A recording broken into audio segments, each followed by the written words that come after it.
Jumpa kembali Bapak Ibu, Saudara-saudara, pemuda, remaja, anak-anak dan lansia kekasih Kristus. Bahan renungan Alkitab untuk Minggu 5 Februari 2023 terambil dari Bilangan pasal 13 ayat 25 sampai pasal 14 ayat 10. Isinya adalah tentang keributan di perkemahan Israel. Setelah mendapat informasi tentang keadaan tanah Kanaan dari 12 pengintai. Teks ini menarik Bapak Ibu, kekasih Tuhan. Karena menggambarkan dua reaksi manusia berhadapan dengan zaman baru atau perubahan dan kondisi yang menantang. Dan di situ disebut hanya ada dua tipe manusia, yaitu manusia yang berhenti saat berhadapan dengan perubahan dan manusia yang mendaki atau menjadi petarung, tidak ingin menyerah berhadapan dengan tantangan atau perubahan yang terjadi. Nah, bulan Oktober tahun 2022, istri saya diminta menjadi saksi pernikahan seorang pendeta. Dan hampir 4 hari berturut-turut kami harus pulang pergi Kupang Camplong. Jaraknya kira-kira 45 km. Karena percakapan pranikah, peminangan, resepsi, kemudian balas gereja, dan ritus melepaskan nama marga sang ayah dari mempelai perempuan untuk kemudian menaruh nama marga sang suami kepada mempelai perempuan. Merupakan fragmen wajib dalam tradisi pernikahan orang Kristen yang berlatar belakang suku Meto di timur. Upacara terakhir yaitu melepas nama marga dari sang ayah kepada mempelai perempuan, lalu kemudian menaruh nama marga sang suami, itu menjadi fragmen yang saya tunggu. Dalam tradisi suku Meto, upacara ini disebut Kaus Nono Tasai Bak Nono. Dan karena itu saya ajak istri saya untuk hadir lebih awal agar bisa menyaksikan ritual itu secara detail. Kaus Nono Tasai Bak Nono menjadi saat yang menegangkan, baik bagi mempelai perempuan, juga bagi orang tua dan keluarga pemberi istri. Keluarga penerima istri tidak terlalu merasakan ketegangan. Justru mereka bersuka cita. Dan ini ditunjukkan dengan tenda di rumah keluarga penerima istri yang full musik dan ada atraksi tari-tarian. Lain halnya dengan di rumah mempelai perempuan. Di sana tidak ada musik, juga tidak ada tarian. Hadirin hanya berdiri kaku, melihat tarik-menarik antara sang ayah dari mempelai perempuan dan sang putri yang harus pergi dari rumah mengikuti suaminya. Nah, waktu mempelai perempuan keluar dari rumah melalui pintu utama, saya melihat beberapa tetes air mata di pipinya. Sementara sang ayah tidak rela melepas pergi sang putri. Apalagi dalam resepsi itu sang putri adalah satu-satunya anak dalam perkawinan dan rumah tangga itu. Putus hubungan dengan masa lalu untuk menjumpai atau memasuki masa baru. Inilah intisari dari upacara Kaus Nono Tasai Bak Nono dalam adat perkawinan masyarakat suku Meto di Pulau Timur, Nusa Tenggara Timur. Dan semua orang yang pernah menjalani upacara seperti ini pasti mengalami gejolak batin yang tidak tenang. Ada keinginan untuk tetap memeluk masa lalu dengan segala kenangan dan keindahannya. Tetapi waktu menghendaki untuk melepas masa lalu agar bisa memasuki masa baru dan memperoleh berkat dari peluang-peluang yang tersedia. Putus dengan masa lalu. Ini juga kondisi batin dan gejolak kejiwaan yang bergemuruh di perkemahan Israel setelah mendengar laporan dari 12 pengintai yang memata-matai tanah Kanaan. 10 pengintai memberi informasi tentang kesulitan menaklukkan tanah Kanaan. Negeri itu memang subur, tanah yang penuh dengan susu dan madu. Tetapi penduduknya kuat. keturunan para raksasa yang sangat terlatih dalam peperangan. Pasal 13 ayat 31 memuat kesimpulan laporan 10 pengintai itu. Mereka berkesimpulan seperti ini. Kita tidak dapat maju menyerang bangsa itu karena mereka lebih kuat daripada kita. 10 pengintai itu menawarkan Israel untuk tetap tinggal di padang gurun atau pulang ke Mesir. 10 pengintai merasa berat untuk putus dengan masa lalu. Lebih baik tinggal di zona nyaman. Bangsa yang baru merdeka itu, Israel, bergejolak. Mereka marah kepada Musa dan Harun yang membawa mereka masuk ke dalam persoalan baru yang menakutkan. Israel memang sudah bebas dari perbudakan di Mesir, tetapi belum bebas dari mental budak. Budak memang menginginkan kemerdekaan dan kemajuan, tetapi budak tak ingin berjuang mengisi kemerdekaan. Inilah tipe manusia berhenti, generasi sampah yang hanya menjadi beban dan yang berharap segala sesuatu berjalan dengan mudah. Memang sampah bisa didaur ulang untuk bermanfaat melalui proses recycling. Tetapi yang namanya sampah ya tetap sampah. Tidak banyak hal baru yang bisa dihasilkan. Sudah bukan rahasia lagi bahwa kemajuan hanya bisa diperoleh kalau kita berusaha. Untuk bisa bersaing di zaman baru yang terus berubah, orang perlu bekerja keras. Susu dan madu di tanah Kanaan baru bisa dikecap oleh mereka yang siap bertarung. Manusia bermental mendaki. Itulah yang dibutuhkan di zaman yang senantiasa berubah, agar bisa mendapatkan berkat dan menikmati berbagai karunia dan anugerah.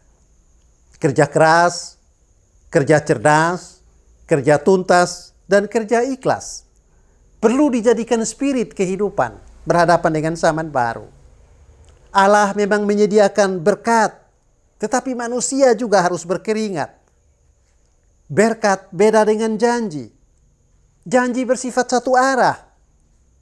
Si pemberi janjilah yang harus mewujudkan janji-janjinya. Sementara berkat bersifat dua arah. Kalau hanya berpangku tangan, berkat tidak pernah akan diperoleh, tetapi hanya sekedar menjadi sebuah lamunan indah yang ada pada saat mengisi waktu kosong. Yosua dan Kaleb adalah 2 dari 12 pengintai yang tampil sebagai manusia pendaki. Dunia sekitar boleh gelap, hitam, bahkan pekat. Akan tetapi batin dan hati tidak boleh gelap. Energi batin harus terus bernyala. Terang dalam hati perlu terus dikobarkan. Ini karena Yosua dan Kaleb percaya dan yakin bahwa mereka tidak berjuang sendiri untuk menduduki tanah Kanaan. Tuhan ikut berjuang bersama mereka. Dan inilah motivasi, energi batin yang ingin ditunjukkan oleh Yosua dan Kaleb. Mendorong umat Israel untuk tidak tetap pada masa lalu, tetapi merebut masa depan. Negeri terjanji, tanah penuh susu dan madu yang tersedia di depan mereka. Ada 3 pengalaman berjuang bersama Tuhan yang dirujuk oleh Yosua dan Kaleb sebagai dasar untuk merebut tanah Kanaan. Pertama, pengalaman pembebasan dari kekejaman Firaun ketika masih hidup sebagai budak di Mesir. Kita semua tahu, Mesir dengan peralatan perang yang canggih, tentara yang terlatih, dan raja yang sangat berpengaruh ternyata tidak bisa berbuat apa-apa berhadapan dengan tuntutan Tuhan melalui Musa. Biarkan umatku pergi. Ketika Firaun melawan, negerinya dihukum dengan aneka rupa bencana atau tulah. Bahkan Firaun dipaksa bertekuk lutut di hadapan Tuhan ketika nyawa anak laki-lakinya dicabut. Kedua, mujizat-mujizat dari Tuhan yang mempesona sepanjang perjalanan di padang gurun. Pada waktu tidak ada air dan bangsa itu terancam mati kehausan, air muncul dari sebuah gunung batu. Pada waktu air yang tersedia asin, Tuhan membuat air itu menjadi tawar lewat sebatang kayu yang direndamkan ke dalam sungai itu. Saat Israel mengeluh karena tidak lagi makan daging sejak keluar dari Mesir, Tuhan mengirim burung puyuh ke perkemahan.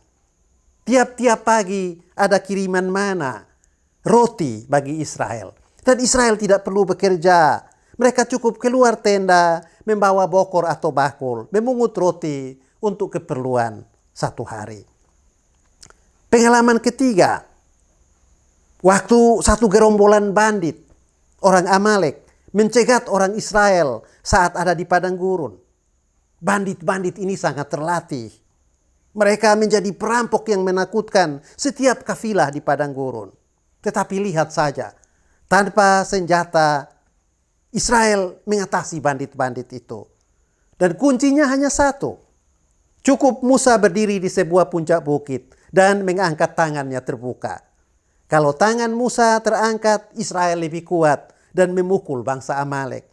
Tetapi kalau kecapaian dan Musa menurunkan tangannya, Amalek akan menjadi kuat. Bapak Ibu, saudara-saudara, pemuda, remaja, anak-anak dan lansia kekasih Tuhan. Ini kesaksian Yosua dan Kaleb. Tetapi 2 suara memang tidak bisa mengalahkan 10 suara. Kalau yang dipakai adalah prinsip demokrasi. Israel lebih terpengaruh oleh kesaksian 10 pengintai. Tetapi harus kita ingat, suara terbanyak tidak otomatis menjadi suara yang terbaik atau suara Allah. Dan pasal 14 ayat 10 menunjukkan bahwa suara terbaik adalah suara Allah dan tidak jatuh sama dengan suara terbanyak. Di pasal 4 ayat 10 tercatat, ketika segenap umat hendak melontari Yosua dan Kaleb dengan batu sampai mati, tampaklah kemuliaan Tuhan di kemah pertemuan kepada semua orang Israel. Kemuliaan Tuhan nampak ketika orang-orang yang berkata benar hendak dibungkamkan oleh suara mayoritas atau dengan paksaan dan kekerasan. Kemuliaan Tuhan memperlihatkan siapa yang berkata benar dan kesaksian siapa yang menyesatkan. Dalam kisah perjalanan Israel selanjutnya menjadi nyata bahwa Yosua dan Kaleb yang layak masuk tanah Kanaan dan menikmati segarnya susu dan manisnya madu di negeri terjanji karena mereka berkata benar. Sedangkan 10 pengintai yang perkataannya menyesatkan dan seluruh Israel yang meragukan penyertaan Tuhan karena termakan perkataan 10 pengintai itu mati di padang gurun dan mereka tidak diperkenankan untuk masuk ke tanah perjanjian. Karena dalam masa yang baru, tantangan yang baru, diperlukan petarung-petarung. Mereka yang mampu mengeksplorasi potensi karunia dan talentanya dengan berharap Tuhan menyertai dan memberkati usaha-usaha mereka.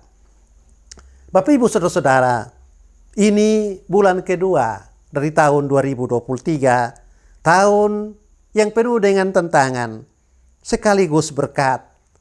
Tahun yang berisi ancaman-ancaman tetapi juga kesempatan-kesempatan.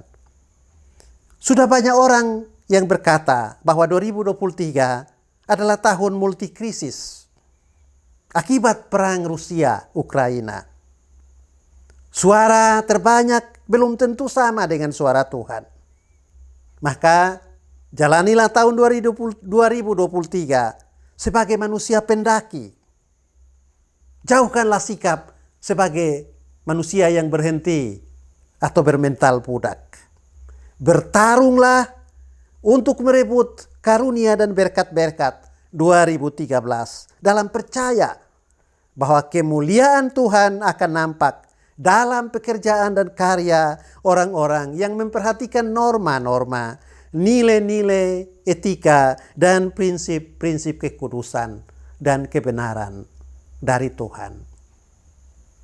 Rebutlah kesempatan emas 2023 untuk menciptakan hidup yang bermakna dan kemajuan bagi kehidupan bersama. Selamat menyongsong hari Minggu.